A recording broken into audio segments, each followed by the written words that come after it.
Haleluya. Haleluya. Ini hari kedua kita ada berdoa. Kemarin kita bicara tentang Roh Kudus adalah satu pribadi. Itu sebabnya kalau bicara dengan Roh Kudus, bicara secara seperti ngobrol. Oke? Kalau saya di mobil sendiri, ngomong sendiri, saudara. Artinya ngomongnya bukan sama angin, tapi sama Roh Kudus. Saya tahu Allah hadir di mobil saya, jadi saya ngomong sendiri. Nyanyi. Roh Kudus adalah satu pribadi, jadi perlakukan dia sebagai pribadi. Malam ini saya siapkan 3 poin. Pertama, Roh Kudus adalah penulis Alkitab. Alkitab itu bukan berisi firman Tuhan, tapi Alkitab itu firman Tuhan. Katakan amin. Jadi dari Kejadian sampai Wahyu adalah firman Tuhan.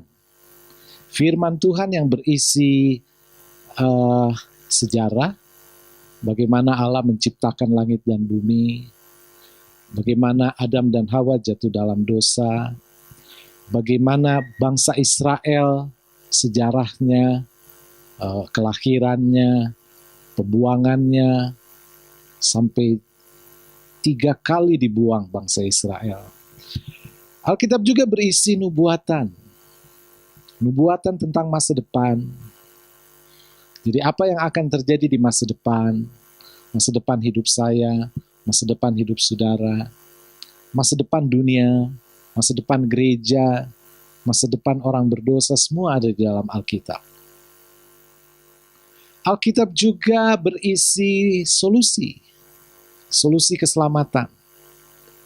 Jadi kalau saudara mencari keselamatan, ada di dalam Alkitab. Kenapa kita dihukum? Kenapa kita harus mengalami neraka? Dan bagaimana supaya kita tidak masuk neraka? Semua tertulis dalam Alkitab. Dan Alkitab itu ditulis oleh Roh Kudus. Coba kita baca Alkitab kita dalam 2 Petrus pasal 1 ayat 21. Saudara, jadi Roh Kudus di ayat lain disebutkan bahwa semua penulis Alkitab diilhamkan oleh Roh Kudus. Roh Kudus adalah penulis dan dia memakai manusia. Jadi orang-orang yang menulis Alkitab itu adalah alat saja. Tetapi sourcing-nya, sumbernya adalah Roh Kudus.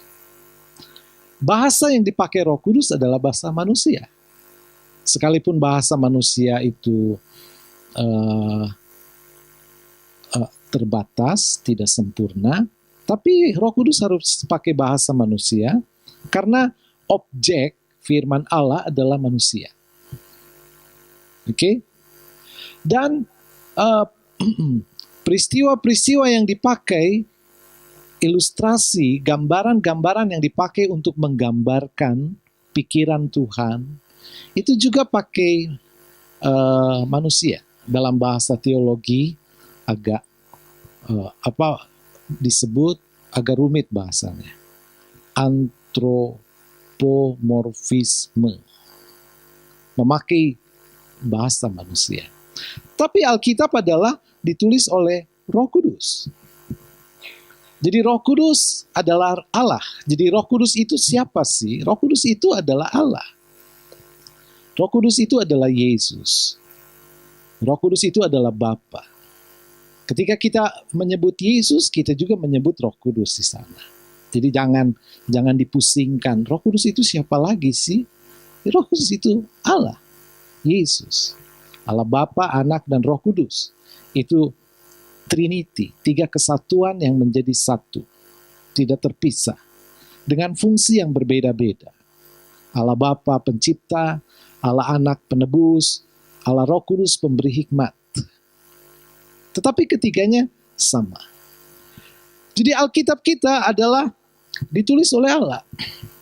Jadi Petrus, Yohanes, Lukas, Matius, Musa adalah penulis-penulis Alkitab yang dipakai Roh Kudus untuk menulis Alkitab. Tapi sumber mereka adalah ilham Roh Kudus. Jadi Musa dipakai oleh Roh Kudus untuk menulis sejarah Israel. Kalau saudara baca Alkitab dari Kejadian sampai Kejadian sampai Ulangan ya. Kejadian sampai Ulangan itu ditulis oleh Musa. Itu disebut kitab Pentateuch, kitab sejarah. Alkitab dibagi-bagi, tapi semua adalah ilham Roh Kudus. Jadi Roh Kudus adalah penulis Alkitab. Semua nubuatan yang diucapkan oleh orang-orang yang diurapi Roh Kudus harus sesuai dengan Alkitab. Alkitab adalah final. Alkitab adalah dasar dari penilaian semua doktrin gereja. Kalau doktrin gereja itu sesuai dengan Alkitab, itu pasti benar. Kalau nubuatan-nubuatan yang saudara dengar itu sesuai dengan Alkitab, itu pasti benar. Jadi sebagus apapun nubuatan itu, kalau tidak sesuai dengan Alkitab, itu bukan dari Tuhan. Itu bukan dari Roh Kudus. Itu pasti dari roh yang lain. Sebab bicara nubuatan, maka iblis pun bisa melakukannya.